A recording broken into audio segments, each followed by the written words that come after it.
Assalamualaikum warahmatullahi wabarakatuh. Perkenalkan, nama saya Mahmudatun Fudla dengan NIM terakhir 126. Di sini saya akan menjelaskan materi tentang misi dan strategi dakwah Rasulullah di Madinah. Nah, misi dakwah Rasulullah di Madinah ini sejalan dengan tujuan utama diutusnya beliau sebagai Rasul, yaitu untuk menyebarkan ajaran Islam dan membangun masyarakat yang berlandaskan tauhid, keesaan Allah, dan keadilan. Nah, di antara misi dakwah Rasulullah ini, yang pertama, menegakkan tauhid dan menyempurnakan akhlak, yaitu Rasulullah mengajak masyarakat Madinah untuk menyembah Allah dan meninggalkan penyembahan berhala mereka, serta menanamkan nilai-nilai akhlak mulia dalam kehidupan sehari-hari. Tujuan Nabi melakukan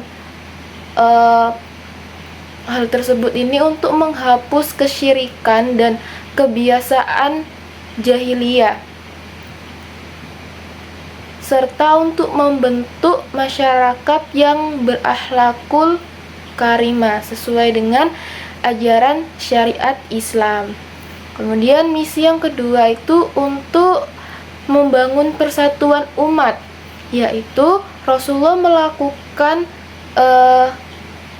mempererat persaudaraan antara kaum Muhajirin dan kaum Ansor, serta menyelesaikan beberapa konflik antar suku yang terjadi di Madinah.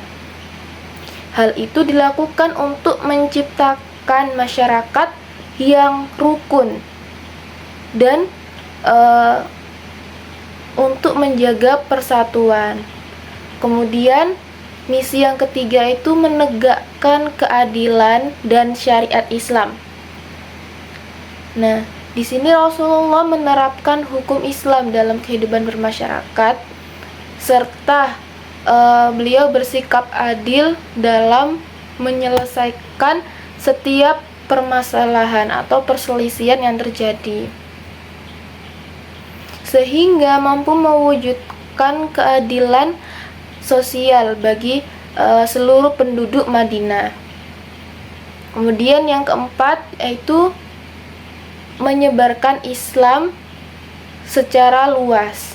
Nah, di sini Rasulullah mengirim surat dakwah kepada raja atau pemimpin dari luar Madinah, serta mengajak dari berbagai suku maupun komunitas lain untuk menerima Islam, sehingga Islam bisa menyebar luas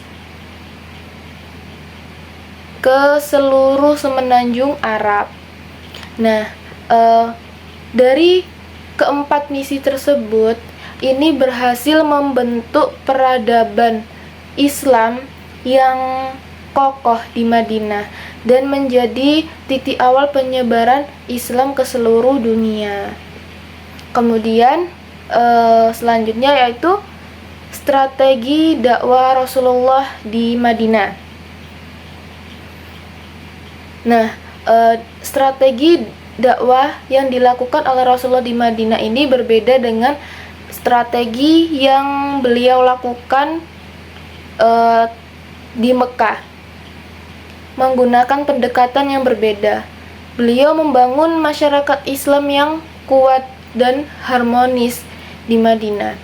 Nah, strategi dakwah beliau ini diantaranya yang pertama, membangun masjid sebagai pusat kegiatan. Yang pertama itu ada Masjid Quba. Jadi setelah Nabi pertama kali tiba di Madinah, beliau ini membangun Masjid Quba. Kemudian ada Masjid Nabawi. Dibangunnya Masjid Nabawi ini untuk pusat ibadah, pendidikan maupun kegiatan masyarakat. Nah, jadi masjid-masjid itu digunakan sebagai tempat berkumpulnya umat Islam untuk memperkuat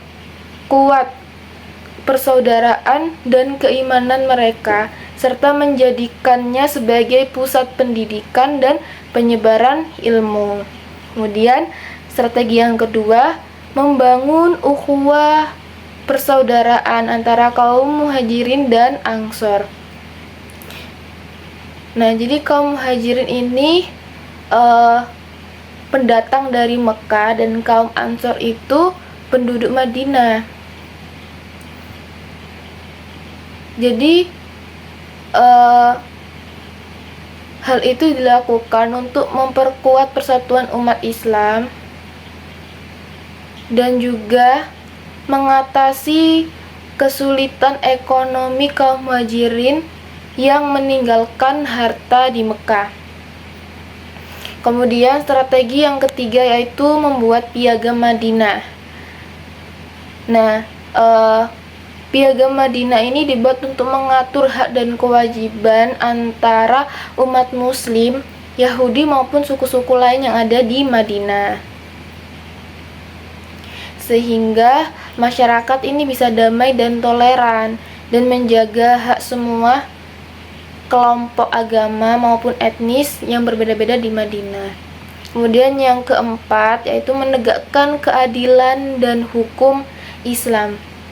Jadi di Madinah Nabi Muhammad menerapkan hukum berdasarkan syariat Islam, serta beliau menjadi hakim yang adil dalam menyelesaikan setiap permasalahan. Nah,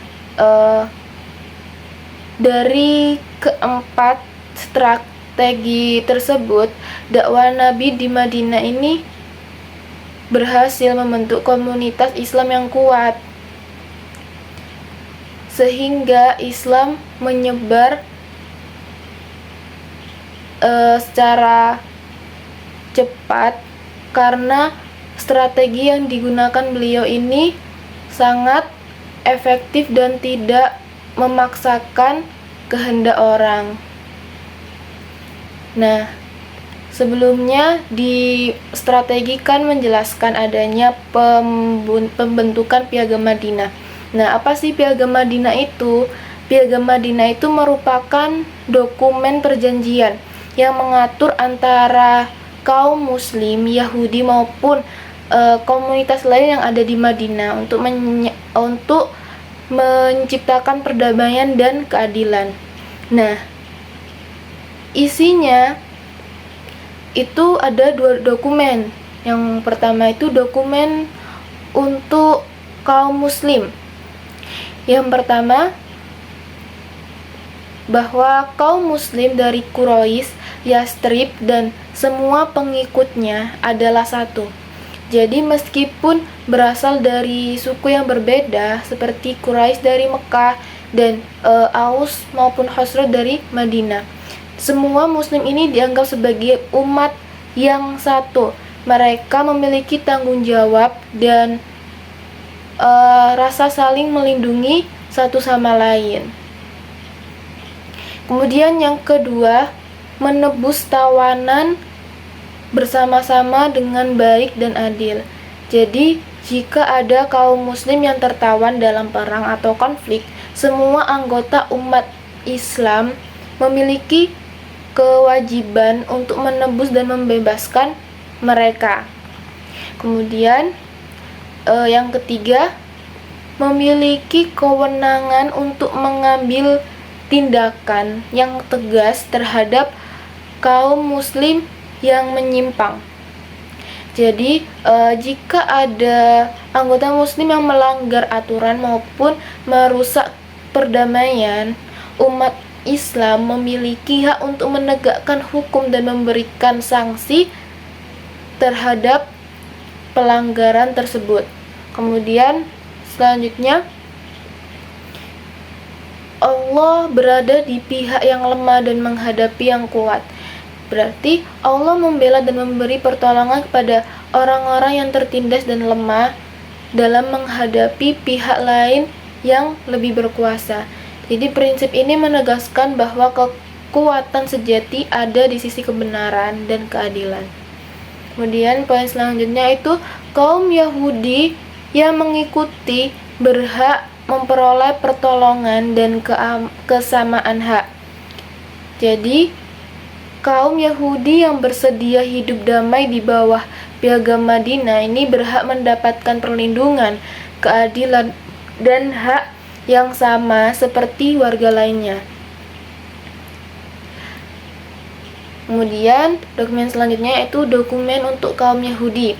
Yang pertama, kaum Yahudi dan Muslim bekerja sama dalam pembiayaan perang. Jadi, dalam Piagam Madinah, Rasulullah menegaskan bahwa jika terjadi ancaman dari luar, maksudnya serangan musuh, baik kaum Muslim maupun Yahudi ini memiliki kewajiban bersama untuk membiayai dan membela kota Madinah. Kemudian poin kedua, tidak boleh ada yang mengusir kaum Yahudi kecuali tanpa izin Rasulullah.